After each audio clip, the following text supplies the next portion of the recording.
lovely souls, and welcome back to Faith in the Valley with Deechi. I hope that you are well. If you are new here, this is a space where I have been reflecting about my own personal journey of recovery after an unexpected back injury, but I've also been sharing stories from others who are also going through their own valley experiences and recovery. So today, I want to share a story that was written with some quiet courage. And this story is of a woman called Michelle.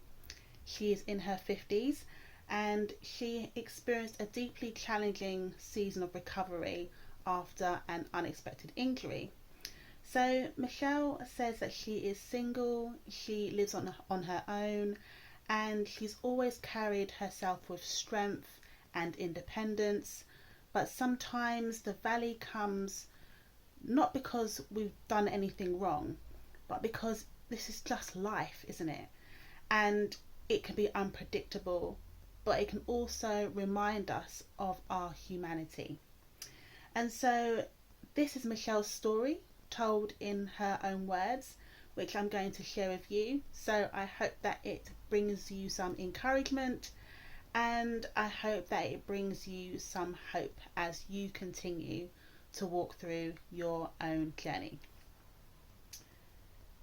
So Michelle says, I've always been the type of woman who gets things done. I work full time, I volunteer at my church, and I take care of my elderly parents on the weekends. But one morning, as I was coming down the stairs at home, with laundry in one hand and my phone in the other, I missed a step. Just one. I fell really hard, twisting my right ankle and landing awkwardly on my wrist. I remember lying there, not crying, not moving. I was just completely stunned. After a long visit to A&E and after taking several scans, the verdict was clear.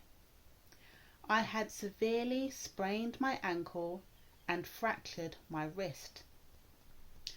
I was told I would be off of my feet for at least 6 to 8 weeks.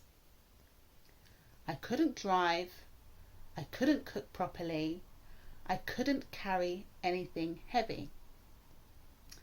And as someone who lives alone and who is completely independent, that was terrifying.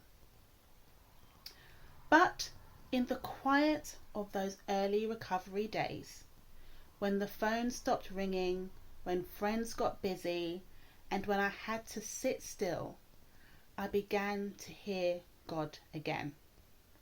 He wasn't shouting, he was whispering. Through my tears of discomfort, I remembered this particular verse. Come to me, all you who are weary and burdened, and I will give you rest. From Matthew chapter 11, verse 28. I whispered that verse to myself over and over again. And slowly, the anxiety began to lift.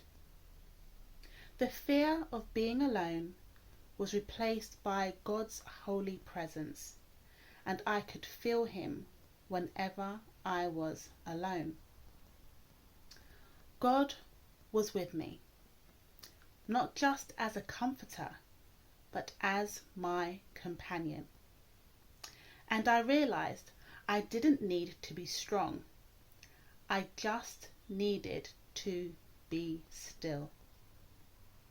As the weeks passed, I began to appreciate the small miracles.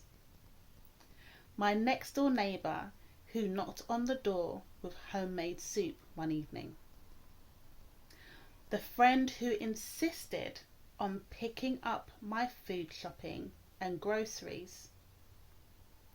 The days where I sat quietly with my Bible and with my journal and I simply rested in God's love.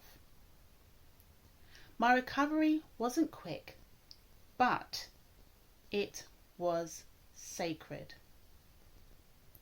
I found strength in so many small moments.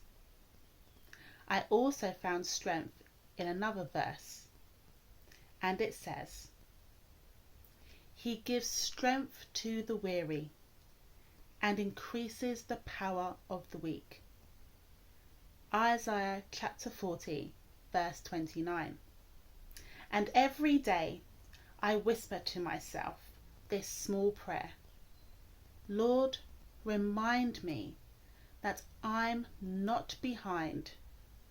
I am just being rebuilt. Throughout this whole process, God has been with me. So to the woman watching this who feels alone in her healing, you are not forgotten.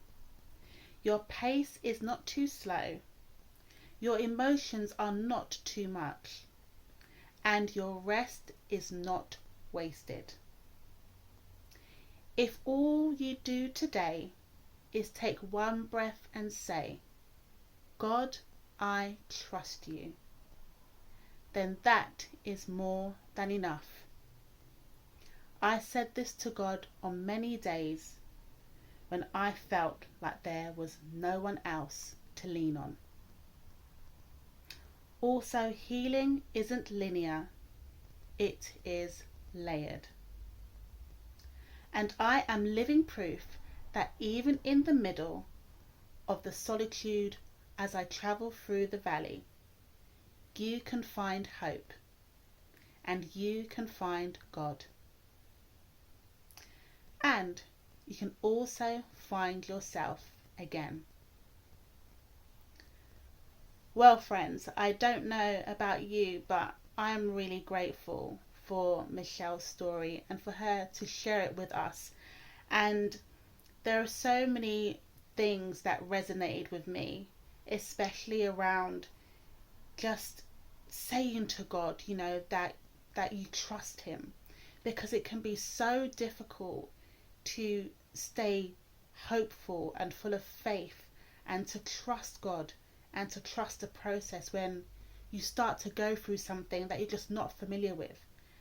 But like in Michelle's story, he is there, and there is a way for us to find hope and peace as we travel through. So if Michelle's story has touched you today, then please leave a comment below.